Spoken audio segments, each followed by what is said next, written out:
यदि परम सत्य तूने पा भी लिया तो तेरा विश्वास करेगा कौन? तो बुद्ध के सिंहासन पर गए, इतना अहंकार तुझमें जागा कैसे है?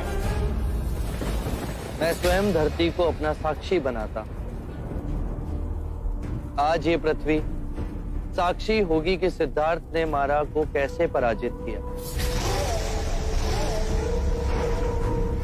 ये पृथ्वी प्रतीक है कि हम दो विपरीत विचारधाराओं के बीच स्थिर हो सकते हैं, अंतर में और बाहर भी।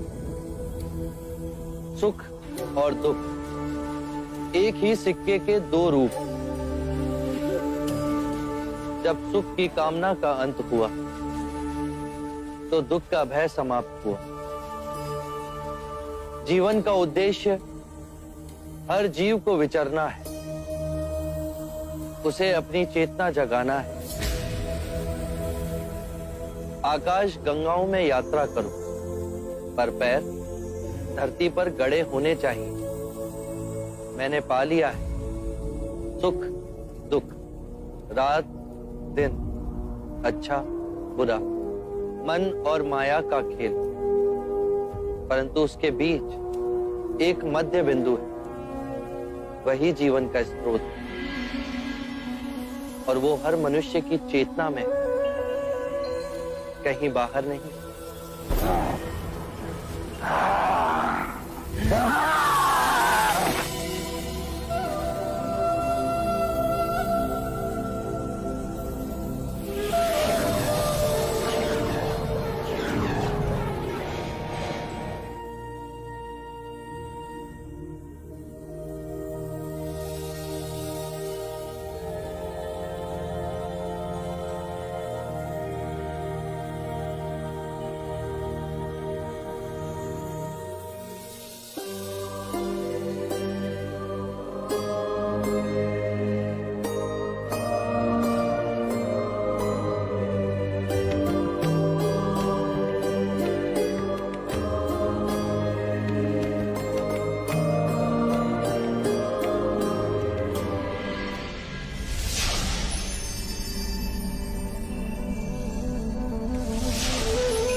जो सिद्धार्थ नश्वर था वो तुम नहीं,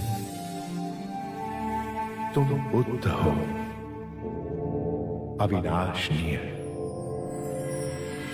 बुद्ध। बुद्ध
अब तक अनेकों फूलों की वर्षा मुझ पर हुई, पर आज पहली बार मैंने एक फूल को जाना, अंतरसात किया।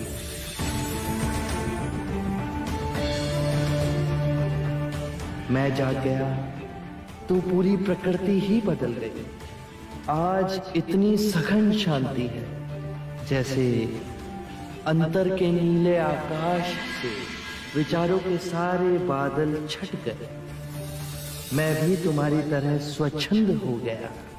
टूट गए सारे बंधन, मिट गए वो अंधेरे जिनमें इतने वर्षों भटका। गहरी नींद में सोया था और अब जाग गया। यदि मैं जाग गया तो सारी मनुष्यता भी जाग सकती है। सब जाग जाए तो पृथ्वी पर शांति और सुख का नया अध्याय शुरू होगा।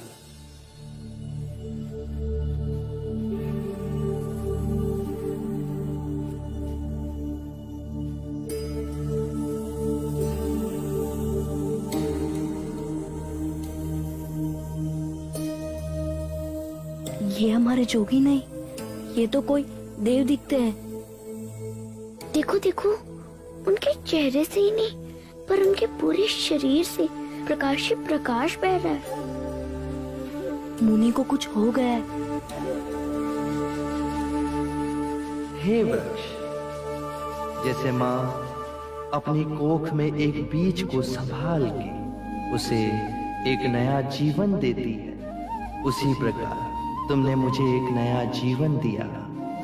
शत शत प्रणाम। जाके सुजाता दीदी को जल्दी बुला ला, कहना जोगी जाग गए।